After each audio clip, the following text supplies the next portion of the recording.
Dios le bendiga más. Tome asiento si no está sentado.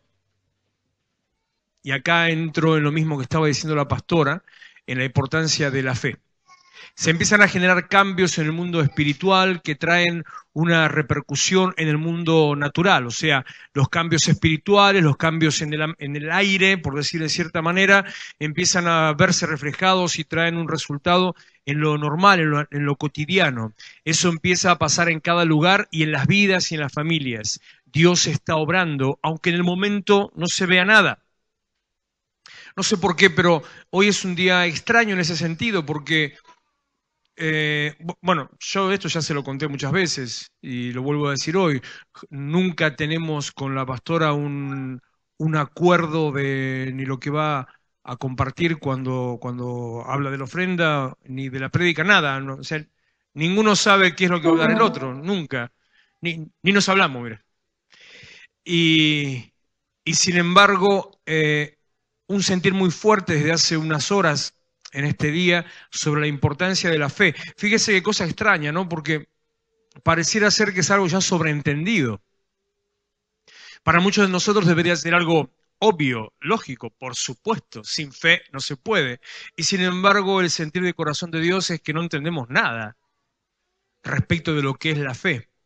Así como también para otros al mismo tiempo será una primera vez y se le abrirá Dios mediante su entendimiento para poder recibir las bendiciones. Cuando estábamos orando, decía, edifique con su adoración el camino para recibir la bendición. Eso es por la fe. La manera de acercarse a Dios, la manera de que Dios haga lo que tiene que hacer con nosotros es a través de creer, fundamentalmente creer, no ver, no sentir, es creer, es saber que Dios lo va a hacer. Por eso digo, terminando lo que estaba diciendo de la sirena, no importa lo que uno pueda haber visto, un terreno con muchas complicaciones a nivel social, familias muy rotas socialmente, chicos en las peores condiciones en los lugares que hemos estado hasta ahora, una condición mucho más baja, socialmente me refiero, incluso también físicamente, en higiene, por ejemplo, mucho peor que en otros lados. Y eso que no estábamos tan lejos del centro, estábamos de acá. ¿Cuántos son? No, un poco más, pero ponerle 20, 25 cuadras, no más de eso. ¿O puedo decir que esos 15 postas, 15? ¿En serio? ¿Las contaste? ¿Ah, sí? ¿15? Bueno, 15 cuadras. Y sin embargo parecía que estábamos, no sé, en medio del Chaco, por algunas cosas que estaban pasando. Dios empieza a hacer algo en el mundo espiritual y eso trae una repercusión en el mundo natural y también en las vidas de aquellos que participan y también en la iglesia. Hay un doble camino, doble cosas que van sucediendo al mismo tiempo, dos cosas. No quiero hablar mucho de esto porque Dios mediante algo de esto es lo que quiero compartir el sábado, pero para que usted entienda, por un lado, por creer, esa fe trae bendición y al mismo tiempo, por avanzar, el enemigo se levanta con oposición. Y ahí entramos en el qué hacemos, a quién le creemos y cómo obramos, qué hacemos con lo que está pasando, qué hacemos con nuestros pensamientos, como decía la pastora también, a quién le creo. Y la respuesta siempre es créale a Dios. Le voy a leer un versículo que no es lo que voy a predicar, pero que ahora me viene a la mente, Efesios capítulo 3, versículo 8 al 10. Esto se lo leo para que usted sepa cómo tienen que actuar cuando se trata de oposición. Siempre hay oposición cuando alguien se levanta para generar algo, lo que sea, cualquier cosa. Usted quiere poner un negocio, empieza la oposición. No es extraño que alguien cercano, amigo de familia, le empiece a decir, no, ¿para qué? ¿Qué vas a hacer? Oposición. Usted quiere hacer un cambio, quiere hacer un cambio en su casa, quiere hacer una reforma, oposición. Quiere cambiar el auto, eso es normal. En nuestro mundo es normal, en el mundo espiritual, eso es permanente y habitual. Fíjese lo que dice del 8, te dije, ¿no? Dice el apóstol Pablo, a mí que soy menos que el más pequeño de todos los santos, me fue dada esta gracia de anunciar entre los gentiles. Gentiles se refiere a todo aquel que no es judío, o sea, nosotros hacemos un paralelismo con la palabra gentiles, el significado de gentiles, a todo aquel que no tiene a Cristo. Así que podemos reemplazar en esta palabra, decir de esta manera, me fue dada la gracia de anunciar entre quienes no tienen a Cristo el Evangelio. Fíjese que lo que para nosotros a veces es una carga, es una gracia. Tenemos la gracia, la bendición de Dios, tenemos el favor de Dios de poder anunciar entre quienes no tienen a Cristo las buenas noticias que significa el Evangelio. Y mire esto, ya es lo primero que me impactó, de las inescrutables, eso quiere decir que no se puede contar, inescrutables riquezas de... Tendríamos que ser una Biblia en argentino, ¿no? Muy complicado esto. Las inescrutables riquezas de Cristo, o sea, me fue dado el contarle a otro toda la grandeza que yo puedo tener por acercarme a Cristo. Como les decía el sábado y como decía el miércoles, yo lo sé. Cuando usted va a contar eso, ¿lo sabe? ¿Sabe las riquezas que tiene en el nombre de Jesús? Y que esas riquezas no se pueden contar, incontables, inmedibles, inescrutables. En vez de eso, lo que nosotros hacemos, lo que nos detenemos es en lo que nos falta, en nuestro problema, en nuestra crisis, en el que no alcanzo, en el que no llego, que me faltan 5 en la cuenta. Deje de pensar y de mirar a esos problemas. Empiece a mirar a Cristo.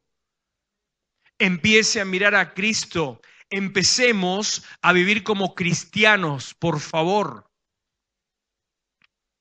No como evangélicos. Y si a alguno le molesta, no se moleste, que no es para tanto. Deje de ser evangélico y empiece a ser cristiano. Siga a Cristo, créale a Cristo y viva una vida como la vida que Cristo quiere que vivamos. No es tiempo de andar llorando por las cosas que me faltan. Si usted se pone en exquisito, si usted se pone a hilar fino, siempre le va a faltar algo. Siempre. No existe persona, no conozco persona que no le falte algo. Y usted me va a decir, pero Messi, que gana, ¿cuánto era? 50, ¿cuánto era? 50 millones de euros por año, póngale, no me acuerdo cuánto era, me olvidé. ¿Qué no le va a faltar? Si usted va y le pregunta, seguro que algo le falta. Y por eso el tipo dice, no tengo un hotel, me compro un hotel en Marbella. Porque no lo tenía, o sea, la ambición del hombre es desmedida.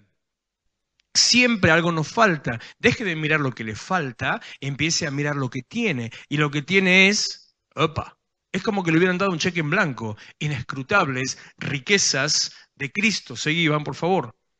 Yo no tenía que predicar esto y no voy a llegar. Y de aclarar a todos aquellos que reciban el mensaje, cuál sea la dispensación, la manera de que esto se cumpla, del misterio escondido desde los siglos en Dios que creó todas las cosas. ¿Cuál es la manera de que esas riquezas que no se pueden contar lleguen a sus manos? Tenemos nosotros la responsabilidad y la capacidad de contarle a los demás cómo tiene que hacer para recibir las riquezas. Usted se va a convertir en este tiempo, le vuelvo a repetir, en estos 3 meses de últimos del año, hoy estamos a 20, o sea, faltan 10 días para entrar en el último trimestre, usted se va a convertir en un asesor financiero espiritual. Y no le estoy hablando de plata.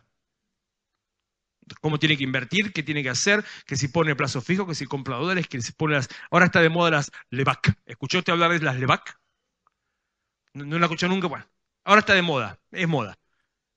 No se trata de eso, sino se trata de explicarle a la gente, a esa gente, a estos gentiles, los que no tienen a Cristo, explicarle cuál es la manera en la que ellos pueden alcanzar las riquezas. Y aquel que no tiene a Cristo, uno lo seduce, por decir de cierta manera, le da un anzuelo, le tira una carnada, perdón, con algo que le atraiga. Entonces le hablamos de plata y le decimos riquezas, prosperidad, bendición, vas a estar bien. Pero a usted no le interesa la plata, ¿o sí? Entonces usted va a entender que las inescrutables riquezas de Cristo no solamente es plata. Una vez hace muchos años leí una frase tonta, si usted la piensa es tonta, pero es profunda y real. Conocí a alguien que es tan pobre que lo único que tiene es plata. Es tonta, yo quisiera ser pobre como ese.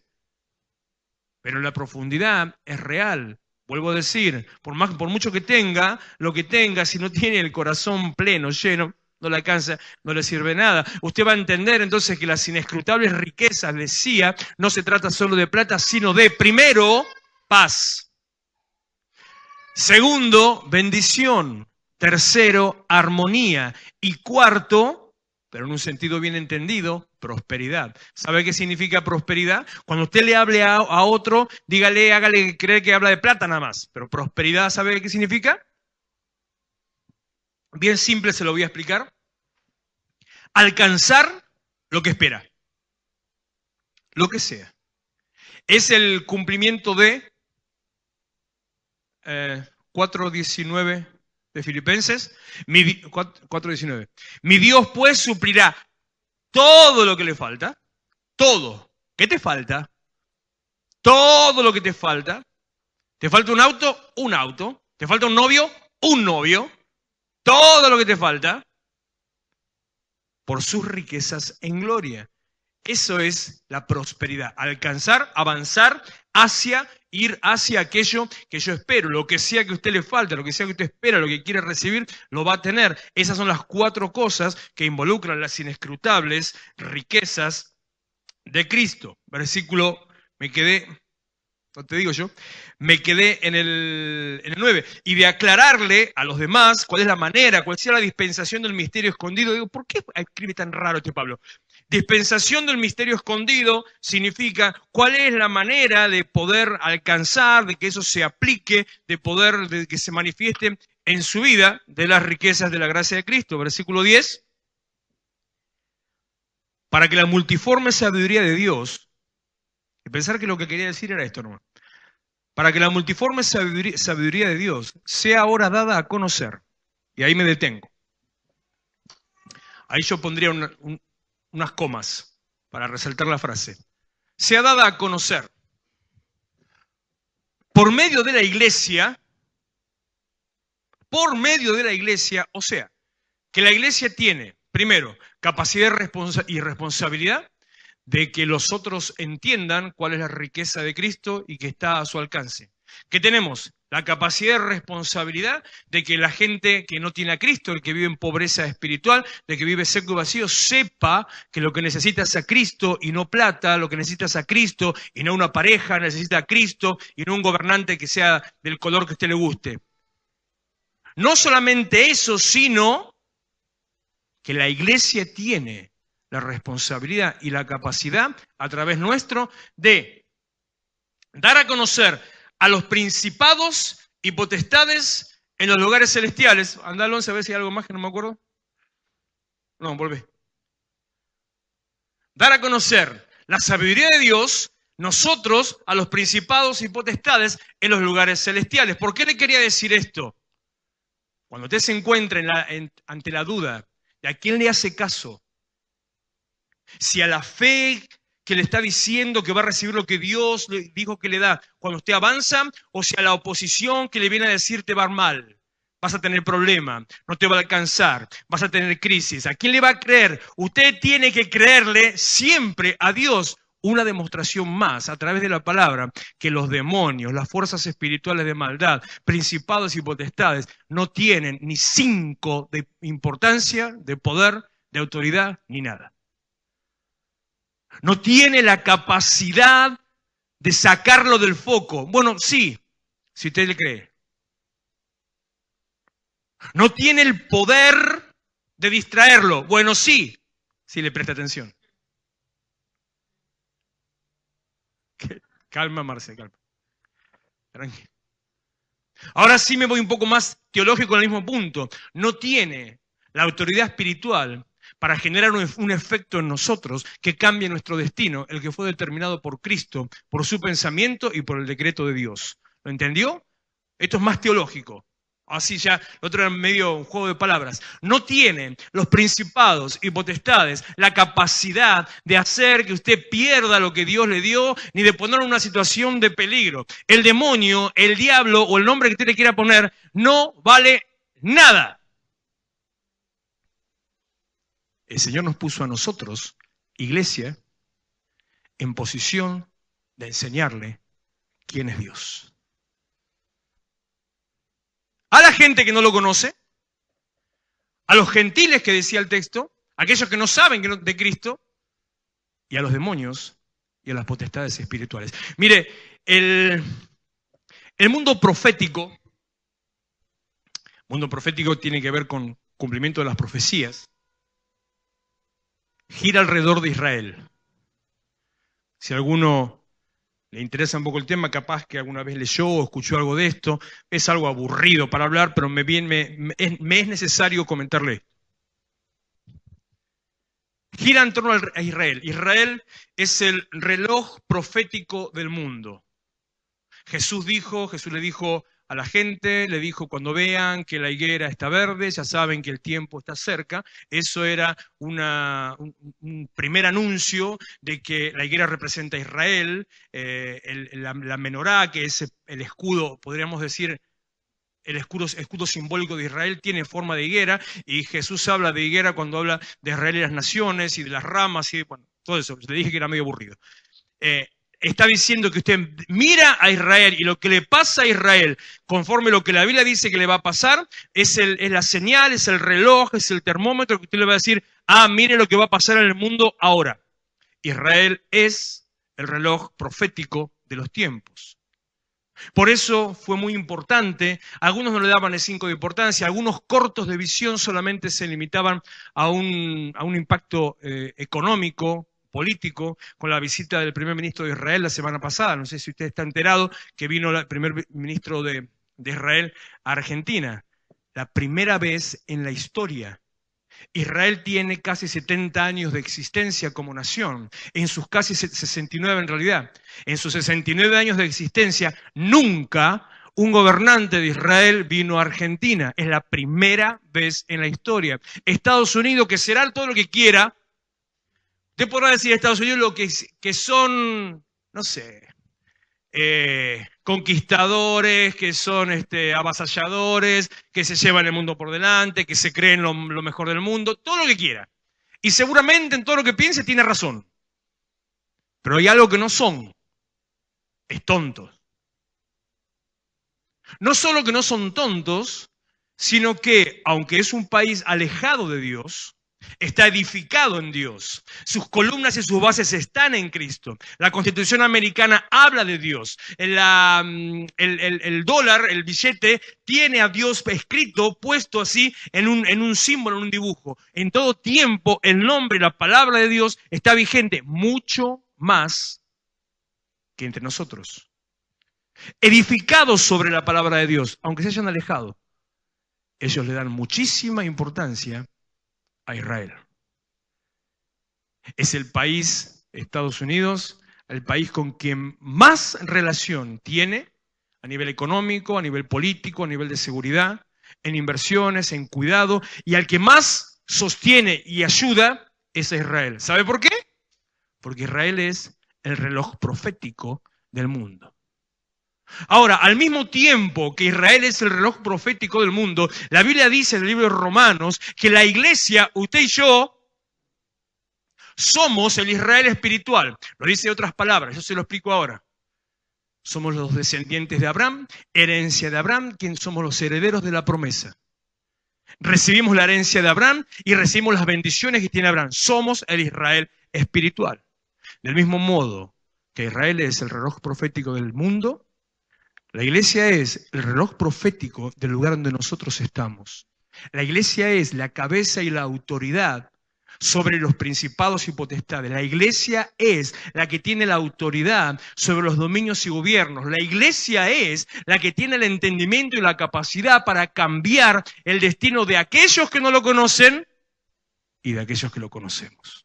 Usted es iglesia de Cristo. Me voy un cachito, unos instantes nada más. Capítulo 3 también, versículo 14. Por esta causa doblo mis rodillas ante el Padre de nuestro Señor Jesucristo, de quien toma nombre toda familia en los cielos y en la tierra, para que les dé conforme a las riquezas de su gloria, otra vez hablando del poder de Dios, el ser fortalecidos con poder en el hombre interior por su espíritu. No quiero meterme en esto ahora, lo voy a mencionar en una siguiente ocasión, pero está hablando de la misma situación cuando usted tiene que luchar con sus decisiones y pensamientos. Ser fortalecido en su hombre interior es estar firme, sabiendo que eligió a Cristo y que nada lo tiene que mover de ahí. Firme para no ceder, para no caer, para no tropezar, para no retroceder. Mire, si nosotros hiciéramos caso o prestamos oído a los conflictos y los problemas que vienen a nuestras vidas, ¿sabe dónde estaría yo ahora? Mirando una película. No sé cualquiera. Si yo hiciera caso al cansancio, Gerson habló de eso hoy, al cansancio, al agotamiento, al agobio, a la pesadez, a los dolores, ¿sabe dónde estaría? En la cama no, porque me duele más. En un sillón. Si hiciera caso a las ganas, ¿sabe dónde estoy? Ni sé dónde estaría. Pero no acá. Por eso el ser fortalecidos en el hombre interior es lo que me hace pararme firme en el camino para recibir lo que Dios tiene para mí. Dios tiene para usted en este año una bendición, una prosperidad y abundancia. Dios tiene para usted ser puesto en alto, ser exaltado y reconocido. Dios tiene para usted que sea luz, que brille, que resplandezca a Cristo en su vida y sea para testimonio de otros que no saben por dónde ir, como nos dice acá la palabra, a los cuales les mostramos el camino y les vamos a mostrar cuál es la manera, cómo tiene que hacer para recibir la bendición. Entonces, de la misma manera que dice el libro de Eclesiastés, que aquel que mira los vientos no siembra, ay no que hace frío, ay no que hace calor, ay no que me duele, ay no. Nosotros no debemos guiarnos por los conflictos alrededor, sino por la fe en Cristo y por la fortaleza del hombre interior, el hombre que el Cristo pone dentro nuestro. Déjenme 2 o 3 versículos más y ya terminamos. Subí, si era así, termino. Para que os dé conforme a la riqueza de su gloria, poderoso. El ser fortalecidos con poder en el hombre interior por su espíritu, para que habite Cristo por la fe. ¿De qué habló la pastora? ¿Vio cómo siempre me roba todo ella? Para que habite Cristo por la fe en nuestros corazones. El creer lo que usted le va a dar, la bendición, el cumplimiento, las riquezas. En el capítulo anterior hay un versículo muy conocido y siempre mal entendido, que es Efesios 2, 8, eso, 9. Espere.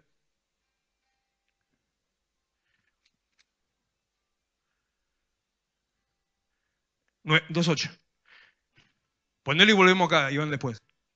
Porque por gracia sois salvos por medio de la fe, y esto no de vosotros, pues es don de Dios. Si usted tiene unos años en la iglesia, lo conoce. Si hizo algún discipulado, lo conoce. Si alguna vez predicó, hizo algo en el ministerio, lo conoce. Es un versículo básico de la vida cristiana que habla de la salvación y de recibir a Cristo. Pues por gracia sois salvos por medio de la fe, y esto no de vosotros, esto es don de Dios, no de vosotros, para que no nos la creamos, significa. Si yo le pregunto, ¿cómo se recibe la salvación? ¿Usted qué me dice? Si yo le pregunto, ¿qué es lo que me hace ser salvo? Si yo le pregunto, a ver, se lo voy a hacer más, voy bajando. ¿Por qué soy salvo? Siempre mal entendido. Soy salvo por gracia. Por gracia son salvos. Ni para leer servimos. Por gracia soy salvo. Pero ¿cómo se recibe la gracia? Por medio de la fe. No soy salvo por fe, soy salvo por gracia. ¿Sabe qué quiere decir salvo por gracia? Quiere decir que porque a Dios se le antojó las ganas. Porque Dios no miró mi condición. Dios no miró mis errores, no miró mis miserias, no miró mis bajezas. Dios no miró ni siquiera cuántas veces yo después iba a equivocarme, tropezar y caer. Dios no miró las veces que le iba a dar vuelta la cara, que le iba a dar la espalda. Dios no miró las veces que iba a pecar. Dios no miró gracia. La definición teológica de gracia, palabra griega, es más fea que gracia, es charis. Nombre para perro puede ser. Charis. La definición teológica de gracia es favor que no se merece. Un regalo que no se merece. Por eso se acostumbra cuando te dan algo, gracias. Que no lo mereces. ¿Y por qué me lo das? Porque se me... Como diría... ¿Qué era? ¿Chavo o el Chapulín? ¿En qué personaje era? El Chavo. El Chavo dice. Porque se me dio la regalada gana. Porque a Dios se le antojó. Pero lo recibo por fe. Porque si a Dios se le antoja y usted se queda pensando en otra cosa, no lo recibe. Lo recibo por fe. Volvamos a capítulo 3 y así ya terminamos. Faltan 2 versículos nada más. 17. Para que habite Cristo por la fe en vuestros corazones, a fin de que, arraigados y cimentados en amor, sean plenamente capaces de comprender, entendimiento, con todos los santos, los creyentes. Cuál sea la anchura, la longitud, la profundidad y la altura, o sea, que sea capaz de entender las inescrutables riquezas de Cristo. ¿Seguían? Sean capaces de entender lo tremendamente grande que es Dios y las riquezas inmensas, impresionantes que puso a su disposición. ¿Y cuál es el amor de Dios que excede a todo conocimiento para que sean llenos de toda sabiduría? Me fui. Y de conocer el amor de Cristo que sea todo conocimiento para que sea llenos de toda la plenitud de Dios. Y terminamos con el versículo 20 que dice, me da escalofrío este versículo. Me pone la piel de gallina. Me hace agarrar urticaria. No, eso es mentira. Una vez que usted recibe a Cristo por la fe, sea lleno por la fe, crea por la fe, no por lo que siento, no por lo que veo, no por lo que veo en mi vida, no por lo que veo en mi alrededor, por la fe, no porque me da un temblor, no porque me da risa, no porque me da ganas de llorar, no porque siento frío, no porque siento calor, no porque me caigo, no me caigo, es por la fe, por la fe. Usted sabe que los primeros cristianos, aquellos que se los comían los leones, simplemente creían. No les agarró ningún ataque pentecostal, ¿eh? Creían y ya. Y los tipos eran capaces de dejar que los leones se lo...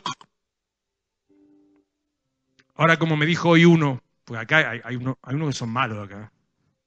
Yo los conozco. Hoy uno me manda un mensaje. Era una ironía. Porque está presente el tipo. Era una ironía. Me dice, pastor, me duele el dedo, no voy al culto. No, algunos son malos. Los otros no iban al culto porque se lo comió el león. ¿Escuchaste? Ya estaba adentro.